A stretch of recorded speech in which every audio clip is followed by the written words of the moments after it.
What is up, guys? Delboy here. So Dmitry Bivol completely dominates and stops Sullivan Barrera in the 12th round to retain his WBA light heavyweight title. I felt he performed exceptionally well, he boxed well. He nullified the power and reach of Sullivan Barrera, and Bivol was too quick, too sharp, and he outboxed Barrera and stopped him late. I'm not going to talk too much about the fight. I wanted to talk about more what is next for Dmitry Bivol. I've been high on Dmitry Bivol for a long time now. I remember the news about him turning pro, and the first time I saw Bivol fight as a professional was back end of 2014. I think it was on the undercard of Povetkin, I might be wrong, but he was like 2-0 or something at the time.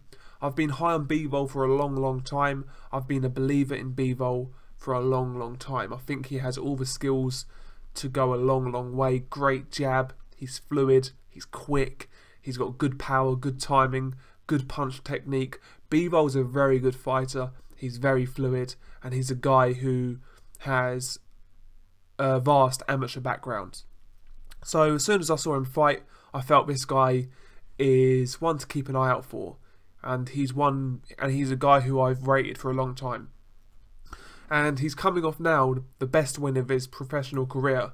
Sullivan Barrera is a guy who is he's not a top 4, top 5 light heavyweight, but he's a top 10 guy. He is a power puncher. He's well schooled. He's technical. He's got a good jab. He's quite long and tall for the weight. Barrera is a good boxer. He's got good fundamentals. And Bivol completely shut him down. Barrera's only other loss was to Andre Ward. I felt Andre Ward clearly beat Barrera, but to me Bivol done a better job. I felt Ward lost rounds against Barrera. I don't think Bivol lost a round to Barrera, and he got the knockout.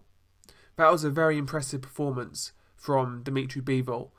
I've got to say, I know Barrera's older now, but I felt that Bivol was excellent. I really do. I felt he was excellent. He won the fight more comfortably than I thought he would. I picked Bivol to win. I felt he was a better boxer, but I felt Barrera would have his moments. I felt Barrera would give him a lot of tough times, but that never happened really. So yeah, where does Dmitry Bivol go now? What direction should he go next? Who should he fight?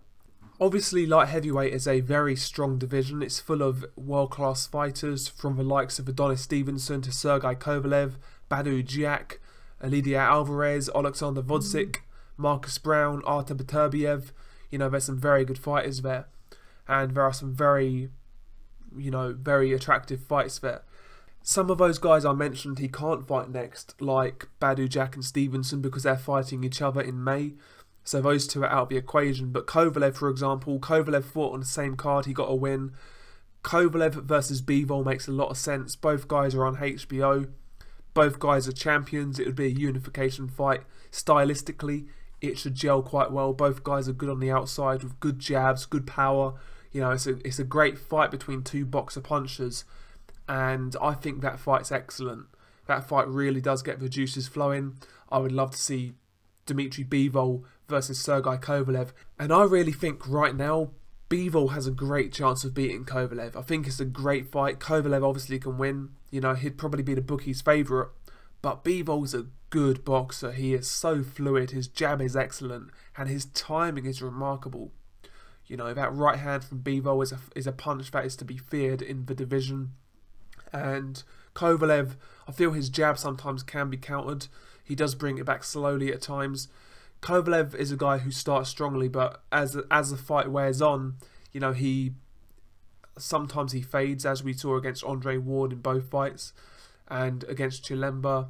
You know, his stamina is not the best. It's not terrible like people say it is, but you know, his stamina is questionable. You know, Bivol to me fought 12 rounds at a very good pace against Barrera. So I feel Kovalev has a great chance early on to bomb Bivol out. But if Bivol is still there after the 6th round, then he probably wins the fight, as far as I'm concerned. That's a great fight. Bivol versus Kovalev for a unification fight. The WBA and the WBO light heavyweight titles being unified. That's a great fight. If they can't get the Kovalev fight made, then why not somebody like Alexander Vodzik? Vodzik is fighting in March. He is fighting for the interim WBC title, so that fight is probably not realistic. I'd imagine Vodzik will want to go the Stevenson route, but if you think about it, let's say Vodzik wins the WBC interim, that would mean he's mandatory for the winner of Adonis Stevenson and Badou Jack. I feel Stevenson is going to beat Badou Jack. So let's say Stevenson does beat Badou Jack. Is Bob Arum really going to want to see... Is Bob Arum... Will Bob Arum be willing to lose a purse bid to Al Heyman and the PBC to see Vodzik fight Stevenson? I don't think so. Bob Arum might be more willing to let Vodzik fight Bivol instead of Stevenson or Jack, especially Stevenson.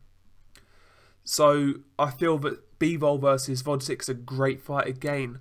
A lot of people are very high on Vodzik, and I see why. He's fluid.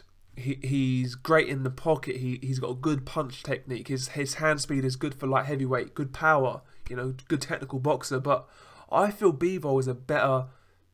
He's got better fundamentals. His jab is better. He's more fluid. I feel he gauges distance a lot better than Vodzik, and he seems a little bit more hardened to the professional game. I really do. But yeah, I would love to see Bivol versus Vodzik. Failing that, obviously you've got Beterbiev. I think Beterbiev is actually going to sign with Bob Arum. That's what news suggests. So Bivol versus Artur Beterbiev, again another unification fight between two Eastern Europeans. Beterbiev obviously has the IBF light heavyweight title. I feel that fight gels really well. Beterbiev is a kind of he's a pressure fighter who is patient, he's calm, he's good at cutting the ring off, he's got a lot of power.